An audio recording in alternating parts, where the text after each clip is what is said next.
I hear you're interested in the lads that went missing. I know what happened to them. They were attacked by horses. You should never trust a horse. Tatiana Hollander with Screen Rant. Hello, how are we doing today? Hi. Great, how are you? Nice background. Yeah. Yes, I see we're both in the same place. Yes. I love that for us.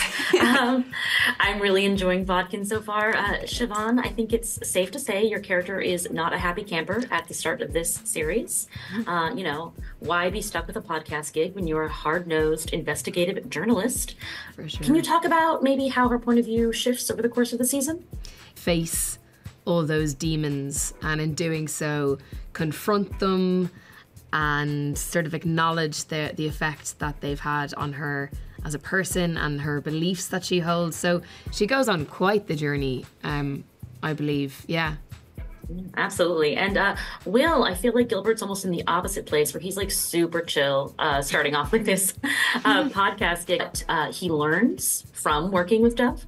Yeah, I think that he starts out is what he's envisioning, and then when he starts to when they start to figure things out, he's reluctant at first for some reason, but I think that eventually Dove kind of starts to teach him that what he's doing affects other people and in ways that he might not be aware of, and he learns from her a little bit.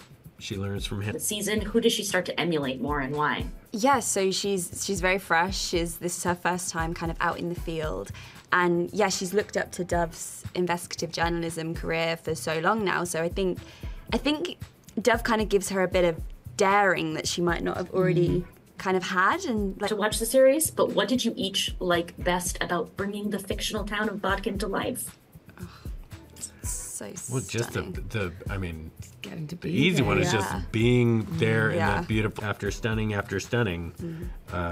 So it was just a treat to get to spend. Dawn. Oh, that's a hard one. Oh, Or that you want to jump on that, if you want to jump on that train, it already exists. That's what my vibe would be. Mine would probably be like my favorite podcast is Off Menu. Oh, yeah.